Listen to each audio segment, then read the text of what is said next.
Good evening, everybody. My name is Kevin Ring, and I'm the president of FAMM. Thank you for joining us tonight for a panel entitled The Need for Independent Oversight of Federal Prisons, Four Women Speak. And I'm grateful to have with me sort of four powerful and brave women who I want to introduce to you now. Terri Minor-Spencer, Kesha Jackson, Shire Maguire, and Lauren Reynolds. And I'm going to ask them to share their stories in a second. But first, I want to share with you why FAMM is so interested in promoting independent oversight and what that means to us.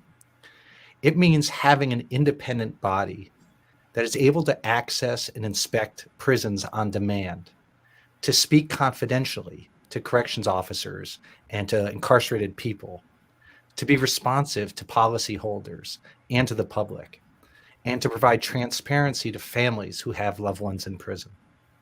It's not a cure-all, and it won't solve all the problems that occur in prison. But what it will do is add some transparency and accountability to a system that currently has almost none of those things. And oversight can prevent bad things from happening. That's really the goal. It's not to get anybody in trouble. It's to prevent bad things from happening. Because one thing we know is that bad things happen when no one is watching. People behave when they're being watched. And if you don't believe me, look at the sales of Elf on a Shelf.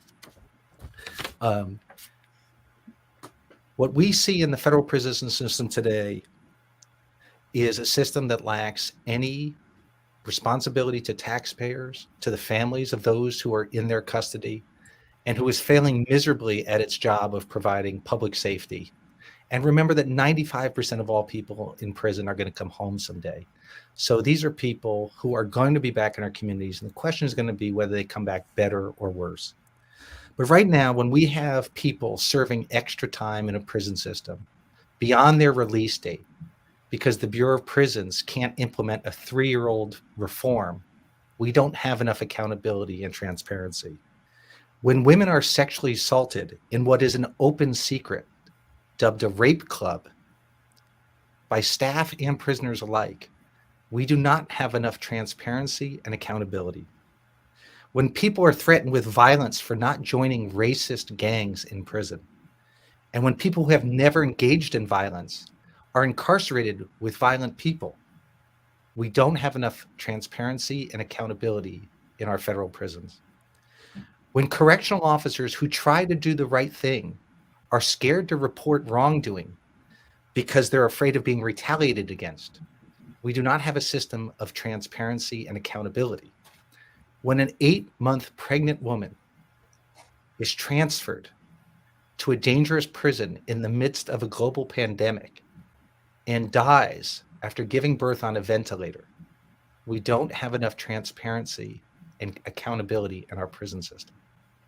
When the only inspections a prison receives are ones that they are made aware of months in advance, then we don't have transparency and accountability in our prison system.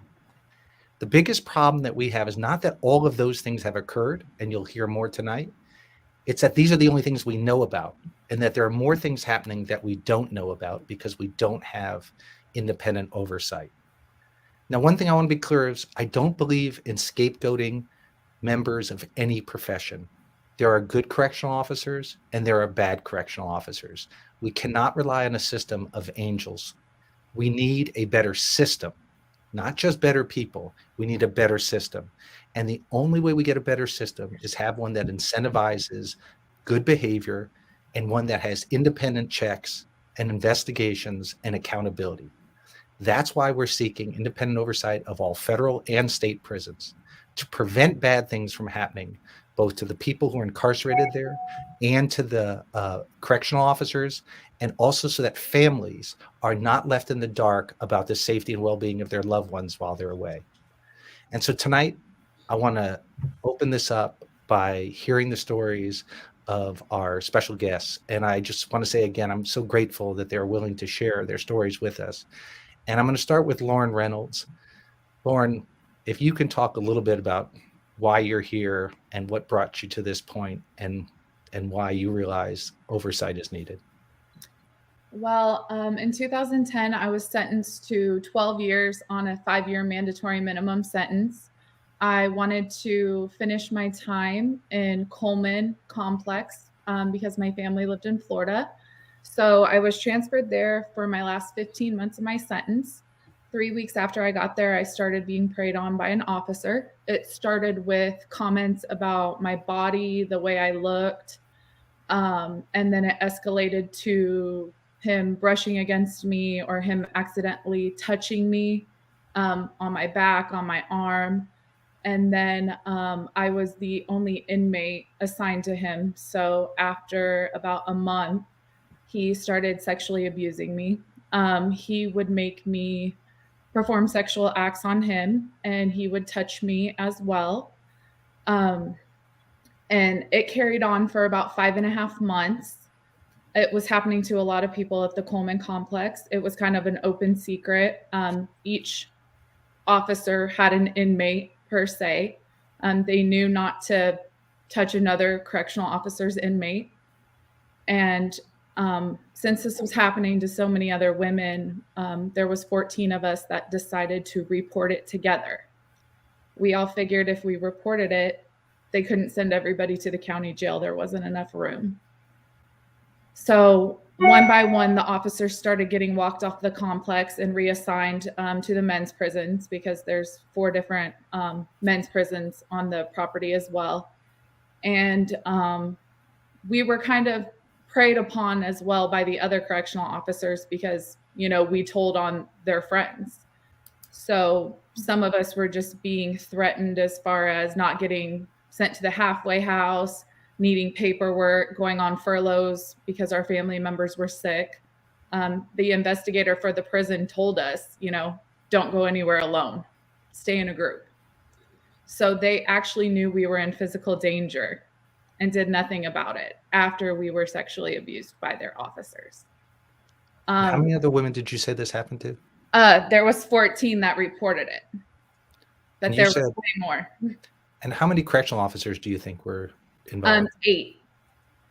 There was 8, and all of them admitted to it except for, I think, 3, and they all got to retire early with benefits, and none were prosecuted, even though they admitted it. And Bill Barr declined to file criminal charges as well. Do you think that the administration at the prison knew what was going on? Yes. Why do you think that? Like I said, it was an open secret. It was like a rumor. Everyone knew it was going on, but nobody wanted to do anything about it. Everybody played the I don't know game. Several of the officers, obviously, I was the one that broke it to the Miami Herald. I was actually in contact with somebody at the Miami Herald getting our story out. And the few officers that would speak to her all acted like they didn't know about it. But they all also got promotions as well. How did you all figure out or find the courage to report this? Weren't you worried about being retaliated against? At that point, I didn't feel like anything worse could happen. What were they going to do? Ship me across the country? It's just kind of one of those enough is enough. And it was just every day worrying about going to the county jail, every day worrying about, was I going to see my family? Was I going to lose my good time? Was I going to be able to go to the halfway house? They weren't helping us anyway. So we decided to tell the truth. How did this get resolved in the end? We civilly sued the Bureau of Prisons. It settled out of court. The reason we did not go to trial is because it was based on illegality. It was more of a, the Bureau of Prisons is supervising the correctional officers, but at the end of the day, was it serving the BOP or was it serving the correctional officers? So basically they get away with it on illegality. And so you ended up serving your full sentence? I did 10.5 years. They eventually started letting us go to the halfway house because it was getting bigger and bigger and bigger. And, eventually they decided getting rid of us was the best thing. The day I got to the halfway house, obviously, PREA was in my file. So the day I got to the halfway house, the counselor asked me what was going on, and I told her it was none of her business. It had nothing to do with the halfway house. And the director of the halfway house also approached me and asked me the same thing. And I told him, you know, it's none of your business. This has nothing to do with the halfway house. And so he, of course, started harassing me because it was a co-ed halfway house. Like he didn't want me sitting at the same table as some of the men. Like it was over dramatic. So when I started reporting him to the Bureau of Prisons, they let me go home on home confinement. I just have to ask you because, you know, I did a short stint in prison, and that is, you know, for anybody, sort of sexual violence is your worst fear for men and women going to prison. What did you think at the time when this started happening? I mean, what did you think you were going to do? And could you believe it was happening, or how did you even deal with it? The first time it happens, it's like an out of body experience. You see yourself and you just think, oh my God, is this really happening to me right now? And you kind of learn how to compartmentalize it. I was able to disconnect from it. And as it was happening and the time was going on, the mental issues with it kind of started taking place. You know, it's like, you're gone for so long, and it's like, okay, is this a relationship? Is this how this is supposed to happen? Is this how it's supposed to go? Like, I had gone so many years and I was fine, and then at the end it's like, you know, is this how I'm supposed to be treated after, you know, being sentenced to prison? Is this my worth? Is this what is supposed to happen to me now? I mean, you think they prey on that? I mean, relationship, you know, that I'm yeah. worth having. Do you think that that's the feeling they're preying on? Is that, you know, no one cares about you, you're gone, you have no voice, and they can do this? Yeah, they try to. It's basically they're a predator. They, you know, they want to groom you. They see that you're vulnerable. Somebody tells you you're pretty. Somebody tells you, you know, and they prey upon it. And I believe to a point, all of us develop some level of a Stockholm syndrome, because, you know, when they were removed from the property, I cried. Because it's like, is this my fault? Am I going to ruin his life? You know, it was real. It was real feelings. And I felt them for a long time. And you feel them alone. Because once you report that, you know, you're alone. You sit on that bunk alone and you just replay over and over and over again. So it's like, at one point I felt like, well, am I coming out worse than I went in? You know, at the end of your sentence, you're supposed to be excited. You're supposed to be happy, looking forward to your future, you know, become stronger mentally, physically. And I came out devastated, broken, confused. Well, Lauren, we've been in touch for a couple of years. We have.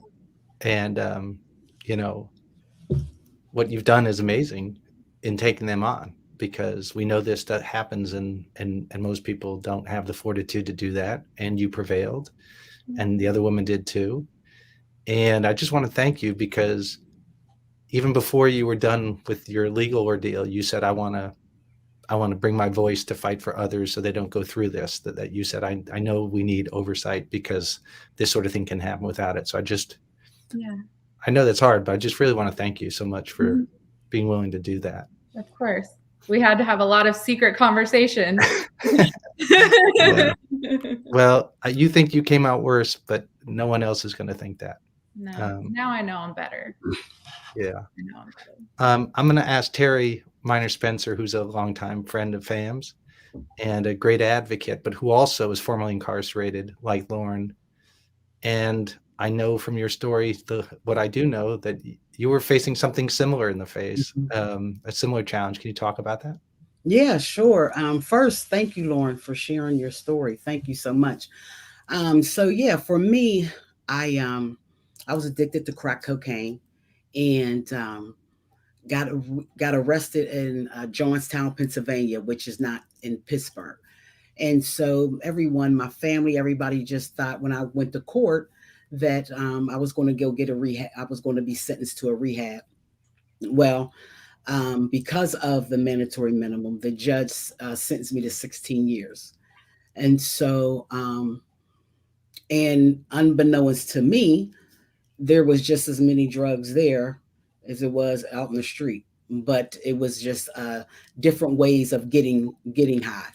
And so I was still getting high when I first got incarcerated. And I'll never forget that you wasn't allowed to smoke in the buildings. You could still have cigarettes and everything, but you weren't allowed to smoke. And so, but we did. We smoked in the building. And so one day, one morning, about 2:30, 3 o'clock in the morning, I went into the laundry room. I went to go smoke and go into the laundry room. And a very dear friend of mine, um, she was from Nicaragua. I believe she was from Nicaragua. And she was in there with the officer, giving on her knees, giving him sexual favors. And I froze. I, I knew everybody knew, like Lauren, it's everybody knows what's going on, and I froze, and I can hear him holler like, Minor, close the door, Minor, close the door. And it seemed like I was standing there for 10 minutes, but I'm sure it was like 30 seconds. And I closed the door and I went back to my bunk. And I can't remember. I didn't smoke. I know I didn't smoke the cigarette. And when I woke up, literally, it changed me, because I'm great to be that person. That's great to be me, because, and especially like the women, especially that was not from the United States, they got preyed on, because they didn't get a lot of mail, they didn't get a lot of money, so they didn't get visits, and they literally got preyed on, like, so I went to my counselor and was like, I need to go to the rehab. The rehab was, off the compound. And so I went to the rehab. But when I returned, I remember like, just telling the ladies that was not from United States, like, start doing nails and start doing feet and do facials. And the first time they did our eyebrows with a string, now they do it here in the mall. And I was like, that's old. But when I came, a lot of officers had got walked off, and so, but the crazy thing to me was it was so many men, and this is a women's prison. That was just so crazy, because like they would position themselves where now they're standing by the shower, like they're searching someone's room, but it's right by the shower. And like Miss Lauren said, like it's just they prey on you. They prey on you, and it was there where I was. It was literally the women that was not from the United States of America. They was literally being used. They were being used, sexually assaulted. The disheartening thing is, Kevin, it became the norm. It became the norm. It wasn't something. We did not get to, like, I've never even had a conversation to with anyone to say, hey, we should tell what's going on. Yeah. No one. It became very normal, and I can relate to what Lauren said when because there was be officers walked off, and we will get angry. We will get angry at the prison for walking off like he was cool. What are you doing? Not even accepting the whole concept of he's raping people, and so so that was Is that part of being institutionalized? Like you just separate that out from? Mm-hmm. Yes, absolutely. And it's literally is this what goes on here? Right. Because it was going on before I got there, and it really did. And I believe when I got home, or towards the end, is when I started feeling extremely guilty, and because I didn't speak up for a lot, I seen a lot of stuff, and it started playing in my head that I can remember someone looking at me, and were they looking at me to help them? Were they looking at me to watch out, be the watch out, or were they looking at me, but a lot of times that would haunt me, like, why didn't I do more? Or why did we make that the norm? Because it literally was the norm. This is what happens. Or And did you say for you, as with Lauren, it was an open secret that everyone knew this was oh, happening? everybody knew. Everybody knew. Like literally, there would be women that would literally be going to blows, and they're fighting about an officer that's ready to go home to his wife. And then they go to the shoe, and like that was just the normal. I remember there was this one gentleman, this one officer gave one of the ladies gongoria. And mind you, she was there for several years, and she stuck to, I had it since I've been here. She would not tell. She would not tell. And yeah. Can you imagine how corrosive that is? You're in prison for doing something wrong, for violating the law, and this is how you're treated. You're surrounded by lawbreakers. Yeah. You know. Yes. And just how are you supposed to rehabilitate in that environment? Yeah. Yeah. And it really didn't. You in that environment, there was no rehabilitating at all. No. I mean, they would be in the chapel, they will be in the kitchen, they will be, there was no only until I became like Muncie had a space where it was just all women officers, and that's when you started to all them thoughts will come back. Like, what did I just go through? What just happened these 14 years? And so yeah, I can relate to so much Lauren was saying. I can totally relate. Well, I appreciate you sharing that. And for people who don't know you like we do, you've been home now for a while and you're killing it, and you're an advocate and you're a business owner, and so you're one of the strongest people I know. And if in that environment you felt like you couldn't say anything, you can just imagine how others feel. Right. Next, Kesha, I want to talk to you. Both Lauren and Terri were both incarcerated. But a lot of what FAMM hears about and cares about is families on the outside who get no access to information about what's going on with their loved one. And, it feels, we always say that, when someone in the family does time, the whole family does the time with them. And whatever animus our country has towards people who have broken the law and are in prison, family members on the outside are innocent collateral damage. They didn't do anything.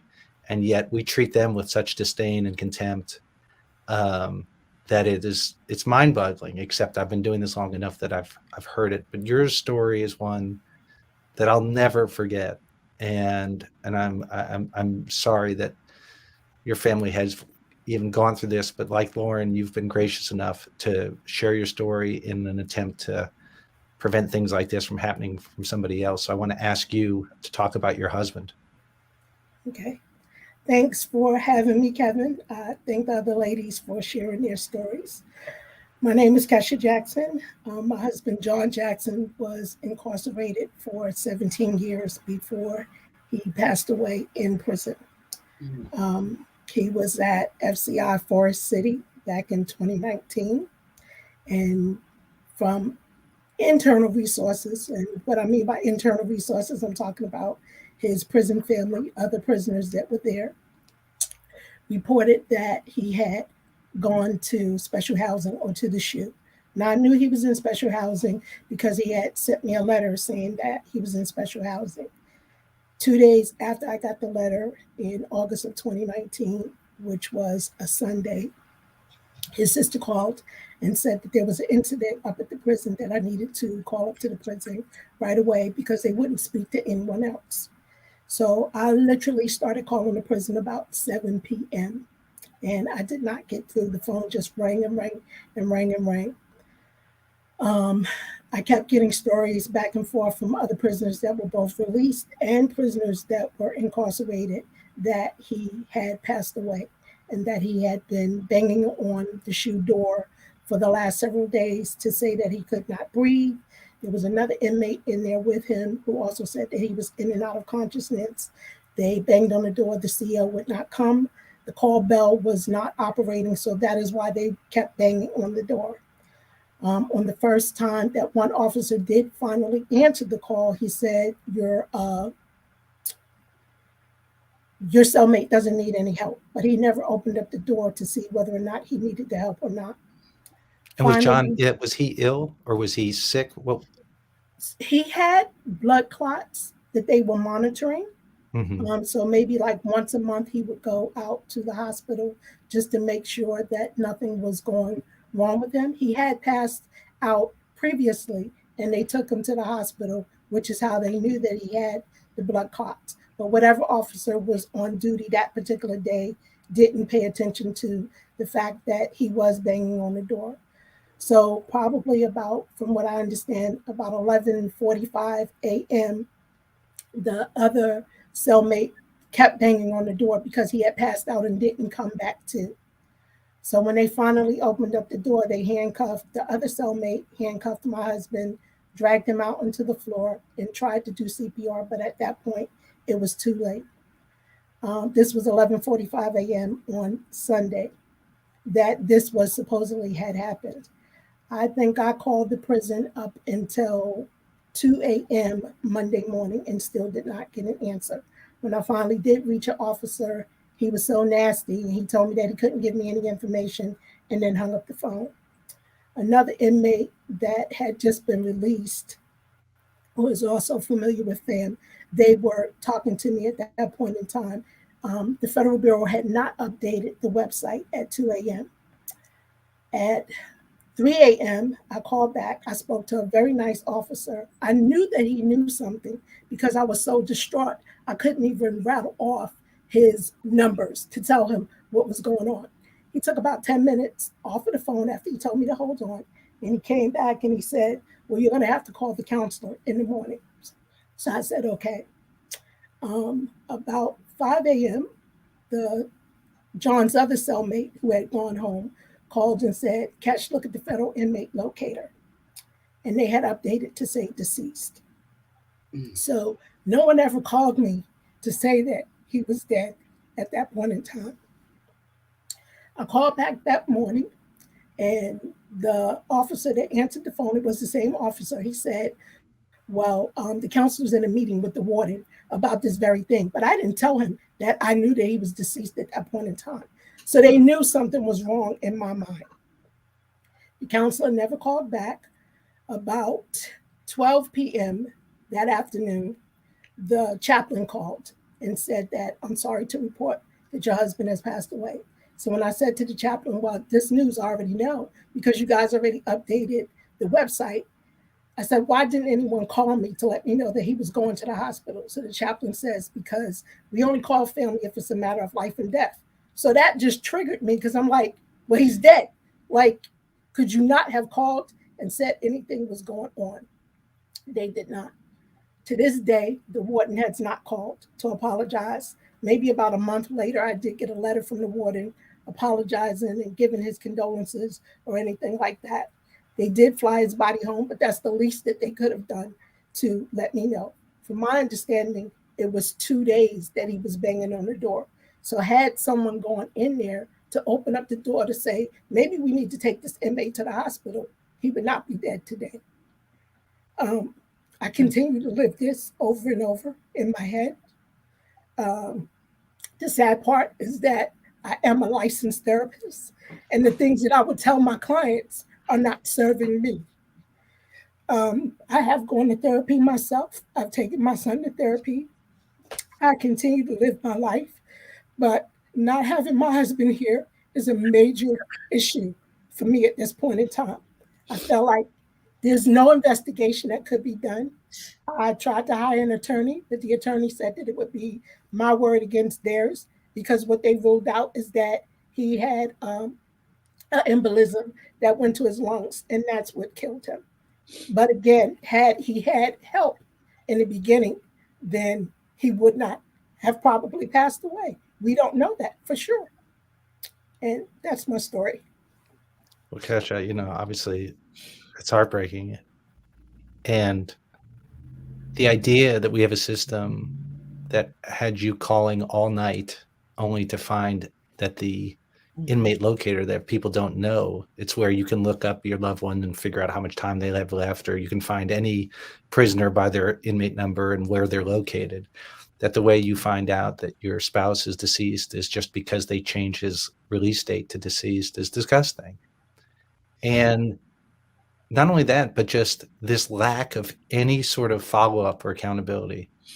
That, you know, when this happened with Andrea Highbear, the woman I mentioned, the 8-month pregnant woman who died on a ventilator, you know, her grandmother, there was no information shared, nothing. What was it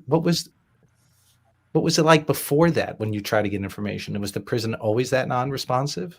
The prison was pretty much always non-responsive. Like either the phone would ring out, or they would tell you that you have to call back, or there's no information that can be given.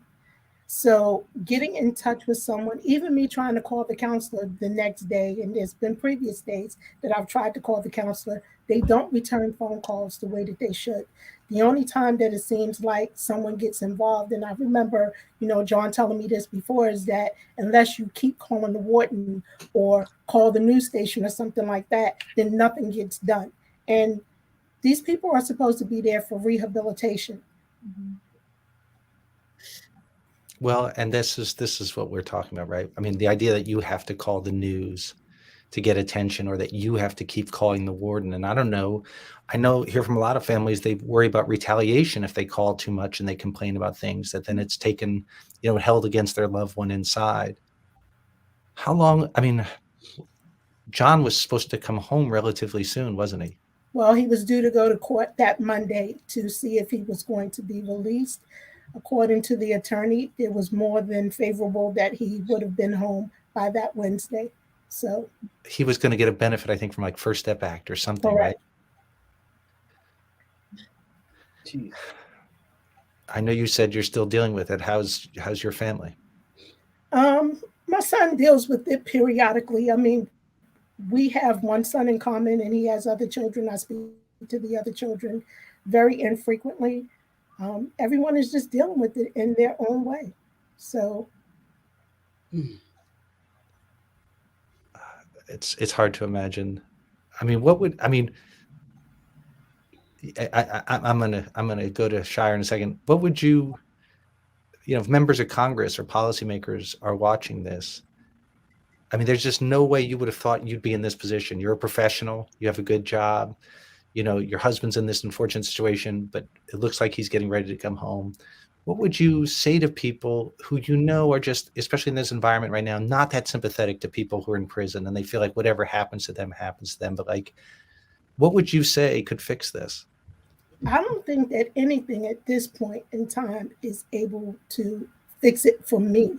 Understood. I think that it might be able to fix it for someone else if there was the oversight committee that you're talking about that would go in and investigate these things.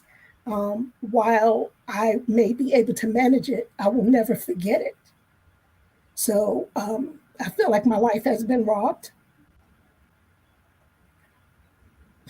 That's the words that I use, is that what I said to my therapist is that I felt like somebody stuck me up at gunpoint and said, give me your life.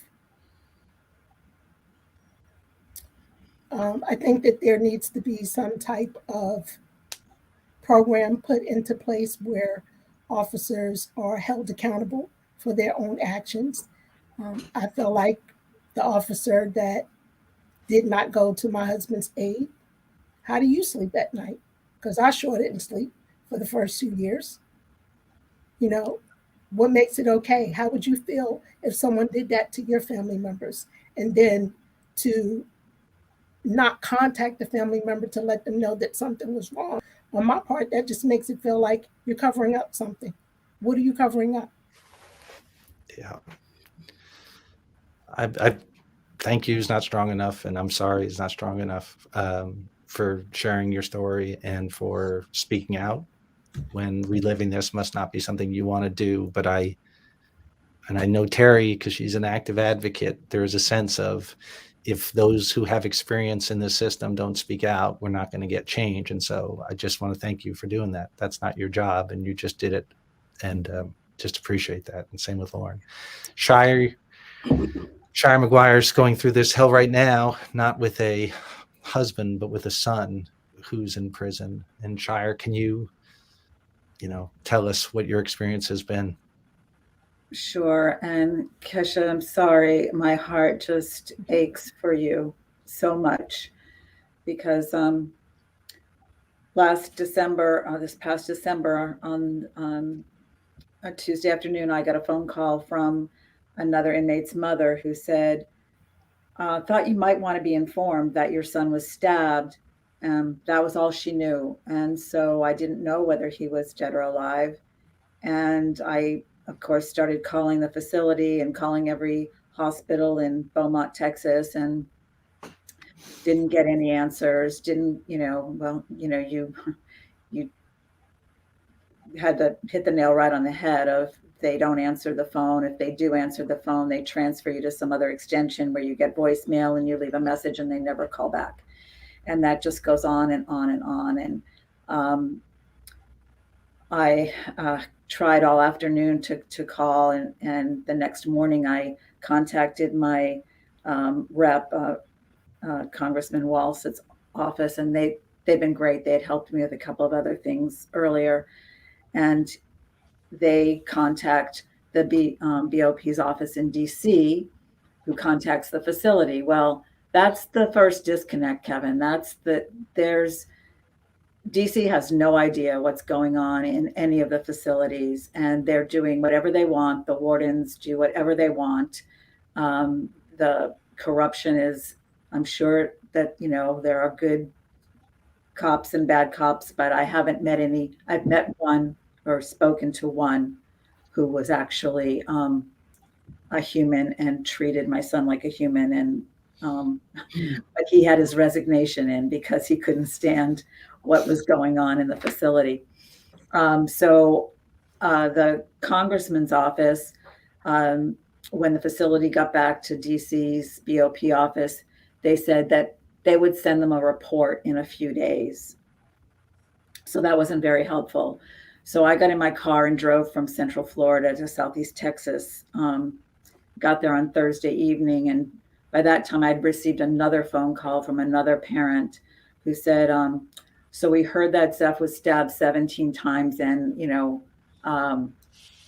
they weren't sure he was going to make it. How is he doing? I had no idea. So I got there. I went directly to the guard gate. Of course, can't get any further than that. But I did put up enough of a fuss that the guard, the first thing she said, of course, was, did the chaplain call you? And I said, no. And she said, well, that's good because the chaplain usually calls if they're dead. But of course, as we know, that isn't always the case. And she was able to call in and find out that he was in the segregated housing unit, which is where they put the wounded men.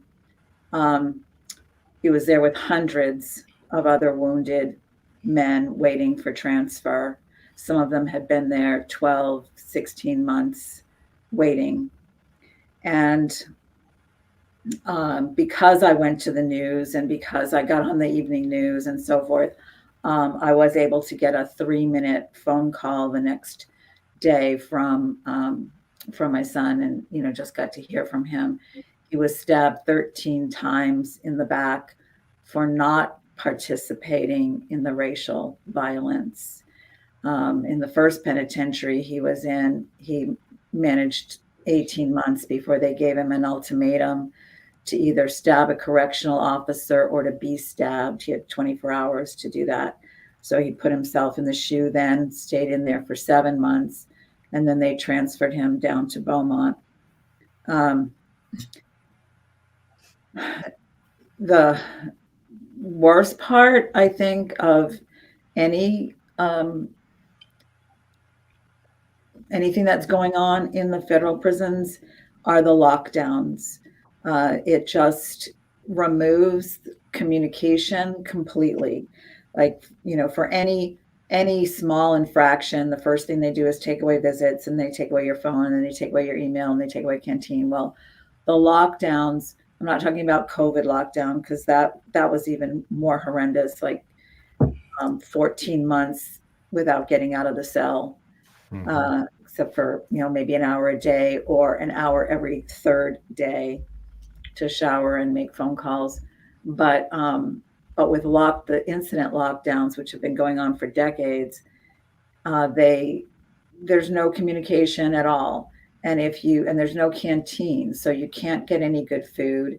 And even the chow hall food is gone. For lockdown, it's bologna and cheese sandwiches for lunch and for dinner every day for weeks at a time, sometimes months at a time. They lose weight, that they're keeping the place at low temperatures. The guards are wearing winter jackets and warm hats, and the inmates are shivering 24/7. Some of them are burning books in their cells to stay warm. It's the guards are turning a blind eye to weapons going through the metal detector. They are often the ones, with no visits for 2 years. We know that the drugs are not coming in from the visitors. The weapons are not coming in from the visitors. It's beyond belief the way things happen. I'd like to read, if I could, the last letter that I received. Since the stabbing, I've only been able to speak to him once a month for 15 minutes. So I spoke December, January, and February. But March, he then got transferred to Oklahoma City, the kind of the hub before they send you somewhere. The officer, the lieutenant who had investigated his incident, had looked at his file and said, "Oh, hey, you've done enough. You've been shot free. You've done all these. You've had a job for 2 years. You've gotten some, good time credits." He goes, "You've got enough to lower your points to get to an FCI, and we'll try to get you closer to home because, home is Florida and he was in Texas."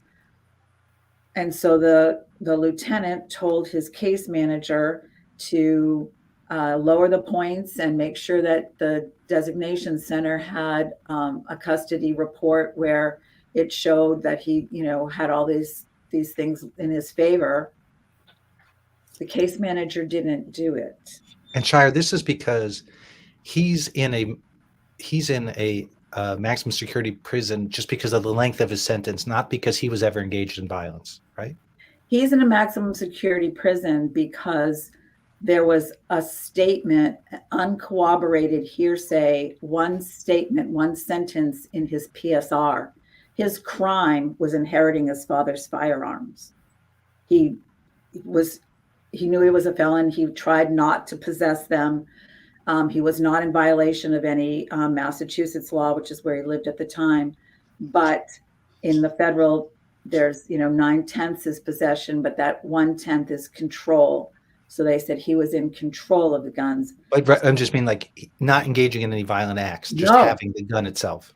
No, yeah. He wasn't committing any crime. So he's in a maximum security prison being asked for initiation from racist gangs. Oh, yes. And I called the regional office one time for a medical question. And the first thing that the staffer asked me was, "Which gang is he in?" And I said, "He's in the 40-year-old guys that like to read gang, but that's the BOP is breeding racism. It's, I'm sorry to interrupt you. No, that's all right. We're going to read the letter. I am. "Mom, I need to hear about life. I need to hear about real, live, friggin' life. Tell me about your day and what market you went to or what friend called or how was trivia night. All I hear, all I see is violence and war. That is what this is, war. We fight against each other for made-up rules, imaginary slights. I need reality from the world, as this has become my reality, seeping poison into my brain, slipping deeper into the alligator-infested cesspool, becoming a product of my environment. I fight to hold on to the last bits of love and sanity I still have. The BOP breeds monsters, and one can only hide behind his mask for so long before it becomes a part of who you are." So he didn't get his points lowered, and now they have transferred him to another penitentiary where the gang that stabbed him, it's their homeland. I guess fortunately they're on lockdown, so he's not out in the yard yet. I don't know what's going to happen, but we're desperately trying to get a hold of somebody who can look at his file and see that the points should be lowered and that he should be in an FCI. And Right. the law is 500 driving miles. Well, now he's 3,000 miles away Sure. instead of 900. Sure. And you're supposed to be grateful for that. Let me just ask you, two things. One, we really haven't talked about COVID tonight because the government, our society failed in a lot of regards for COVID. And I do not want anyone to come away thinking that BOP's problem was they were hit by this unexpected pandemic and didn't handle it well, because no one did. These problems pre-existed COVID. These problems, definitely. BOPs, all of these problems pre-existed that. And COVID was worse, and we've heard terrible stories. The other thing I wanted to say is these are not just anecdotes. There's a lot of Terris, there's a lot of Laurens, there's a lot of Keshas who went through similar or exactly the same things. And I was going to ask you, Shire, because I know you're in touch with other mothers, and I can't imagine as a father myself, knowing that my child screwed up, but not expecting that this is how they'd be treated, in a government run, they're in government custody, really. Yeah. They're in the government's care. You can't care for them. They're in the government's custody. And I know you're in touch with other parents. So what do you hear? So number one, Kevin, you're right. I mean, like when somebody is convicted, we say, and the punishment for this crime is X amount of months in prison. But really, they get to prison, and that's when the punishment starts, and it's out of control. I had this. I belong to some groups on Facebook, the support groups. I talked to my son. He's been in so much pain with a bleeding hiatal hernia in the stomach with no medical response. I tried to call the facility for the 100th time, and lo and behold, a woman answered. I said, I have emailed 11 times to the warden, and I need the extension number for the case manager. She said, I won't give out that information, and hung up on me. My son had 13 stab wounds. He put in, the doctor said, we'll take the stitches, need to come out in 5 to 7 days. So at 10 days, he put in a slip for medical. At 15 days, he put in a slip to medical. At 20 days, he put in a slip to medical. They never came. He finally got his cellmate to remove the stitches from his back because the skin was starting to grow into them. The cellmate had been stabbed in the neck and had 29 staples, which my son removed for him. There's, no medical. Yeah, the lack of medical care. I mean, we could talk about that as its own issue. Everybody knows exactly. that. I want to ask you something, because I know for a fact that this week, happening right now, the Justice Department is interviewing for a new BOP director because Director Carvajal is finally leaving. They're trying, they asked for him to go. But I don't want people to think that a new director is going to fix these problems, and that the answer is just getting a better administrator to this same rotten system. This is why we're asking for independent oversight, because we cannot rely on the good intentions of one person to police 122 prisons. And I want to read you something that the Carvajal recently wrote to the staff, apparently in an internal memo. And Shire, you know this, because of this recent allegation, or not an allegation. There's been 4 people who've pled guilty and been convicted in Dublin, California, for participating in this rape club out there. Mm-hmm. But the Carvajal wrote to the staff an internal memo, and he said, I'm disheartened that I find it necessary to deliver this message.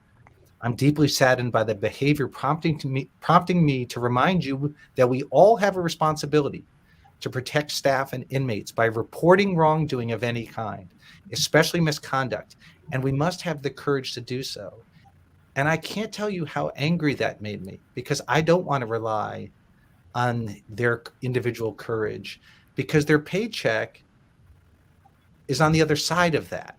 their paycheck tells them to keep quiet. There's, you know, without a system in place for them to be able to confide in an independent inspector or overseer where they can get information on both family members and people inside. And so, you know, I want to ask you, Lauren, I'll start with you. I mean, is there any way for this system to fix itself without Congress stepping in and saying, it's broken and we don't trust you anymore? It's funny that you say that because our independent investigator actually got a demotion because he was trying to protect the inmates. He was demoted from the independent investigator to a lieutenant. So he retired. So the one good guy that did his best to protect us left because he was singled out by everybody else. And I think people don't realize this is the culture in prison, right? Mm-hmm. If you knew COs who were actually friendly or respectful or treated prisoners with dignity, they would be called thug huggers, right? Or, you know, that was the rap, is like, you're not supposed to be, they're the bad guys and we're not supposed to be nice to them. Terri, you must have seen that. Oh yes, all the time. You know, because like you said, there was really some really good officers, and like Lauren said, they wind up leaving. They wind up leaving because they become the enemy. You know, they become the enemy from their own co-workers. Yeah. Kesha, do you want to join in? There was a few officers that were, you know, pretty decent when I would go on a visit or whatever, but they would also like keep their distance too, like not show too much favoritism. I definitely believe that there should be an outside source. I feel like it's the good old boys once again. Did you also, can I ask you this? Because I saw this in prison, and I mean, Lauren and Shire's examples, you know, notwithstanding, did you see the racial discrimination from guards against people of color who were in prison? Is that something that your husband experienced? Sometimes he wouldn't want to talk about certain things that were going on, Kevin. I could see that he was distraught about a lot of things, but he would tell me that it's just prison stuff and that he's just trying to stay out of the way and just do his time so that he doesn't get in the way of someone else. He would tell me about, he would call them not so nice words. Right. You know, I just know, I mean, is on duty tonight and just he's being, a racist, so he's just picking no, on. understood. And people are trying to keep their head down and not call attention to themselves. But I'm just, right. I could always tell as somebody who was white, I was taken in confidence sometimes by COs in a way that I saw that, you know, my black, you know, sort of cube mates and others were not. And part of that was because where these facilities are located, frankly, they're out in the middle of nowhere. And the staff is, you know, it's everyone would always say these folks are just like one slip up from being in here with us. I mean, these are not angels. And again, I'm not asking for angels, but given, you know, what they're paid, their workload, it's not a glamorous job for them either.